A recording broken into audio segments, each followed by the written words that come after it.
చిన్నపిల్లలకి ఎటువంటి food habits మనం నేర్పించాలి అనేసి మాల్ న్యూట్రిషన్ రాకుండా పిల్లలకు పెట్టాలి అంటే ఫుడ్ మనం పెడుతున్నాం అంటే స్టమక్ ఫుల్గా పెడుతున్నాం, బౌల్ నిండుగా పెడుతున్నాం.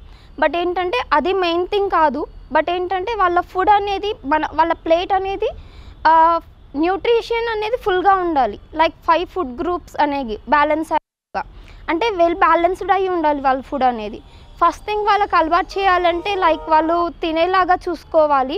అంటే వాళ్ళకి చేతికి ఇచ్చి తినిపించడం నేర్చుకోవాలి. అంటే ఆల్వేస్ మనం ఫీడ్ చేయడం కాకుండా వాళ్ళకి ఈజీగా తినేలాగా లైక్ సమ్ ఫ్రూట్ అయినా సరే చిన్న పీసెస్ కట్ చేసి వాళ్ళని తీసుకోమని చెప్పడము, నట్స్ అయినా సరే కొంచెం బౌల్లో వేసి ఇంపించడము అలా చేయాలి. ఇన్ కేస్ వాళ్ళు ఫుడ్ తినలేదు, వాళ్ళకి నచ్చలేదు అంటే 1 or more టైమ్స్ కొంచెం వాళ్ళకి చెప్తూ ఉండాలి. సో దట్ ఏంటంటే వాళ్ళు తింటారు.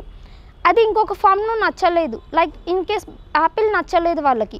సో యాపిల్ నచ్చలేదు అంటే ఆ ఫామ్లో కాకుండా కొంచెం దాన్ని బాయిల్ చేసి కానీ అదర్వైజ్ కొంచెం మిల్క్ షేక్లా చేసి ఇవ్వడం కానీ పారేజ్లా కానీ అలా కొంచెం ఒక ఫామ్లో నచ్చలేదంటే ఇంకొక ఫామ్లో ఉండేలాగా చూసుకోవాలి. సో దట్ ఏంటంటే వాళ్ళు కొంచెం ఈజీగా తినగలుగుతారు. అండ్ ఏంటంటే కొంచెం హెల్తీ అంటే 0 క్యాలరీస్ కాకుండా healthy calories and protein meet అయ్యేలాగా చూసుకోవాలి. ఫుడ్ ఏదైనా సరే లైక్ అన్నీ ట్రై చేయాలి, అన్నీ పెట్టాలి అనేసి అన్నీ ఒకేసారి కాకుండా ఆల్టర్నేట్ డే అంటే ఒకరోజు ఒక నాన్ వెజ్ థింగ్ ట్రై చేశారంటే 1 or 2 డేస్ గ్యాప్ ఇవ్వాలి. నెక్స్ట్ ఇంకొక ఫుడ్ అలా ట్రై చేయాలి. ఫస్ట్ థింగ్ ఏ ఫుడ్ కూడా బేబీస్కి పడదు. బట్ ఏంటంటే తీసుకోగా వాళ్ళు కొంచెం అది ఈజీగా డైజెస్ట్ చేసుకోవడానికి హెల్ప్ అవుతుంది. లైక్ ఎగ్ వైట్తో స్టార్ట్ చేయొచ్చు, చిన్నగా ఎగ్ యోక్ కూడా పెట్టొచ్చు. నాన్ వెజ్ అయినా సరే పీసెస్ లాగా సాఫ్ట్గా చేసి కొంచెం పెట్టొచ్చు. ఈవెన్ అన్నీ ఏంటంటే సమ్ మల్టీగ్రెయిన్ దాల్స్ లాగా లైక్ సమ్ మూంగ్ దాల్, చెనా ఉంటుంది కదా, అవి కొంచెం ప్రోటీన్ రిచ్ ఫుడ్ అనమాట.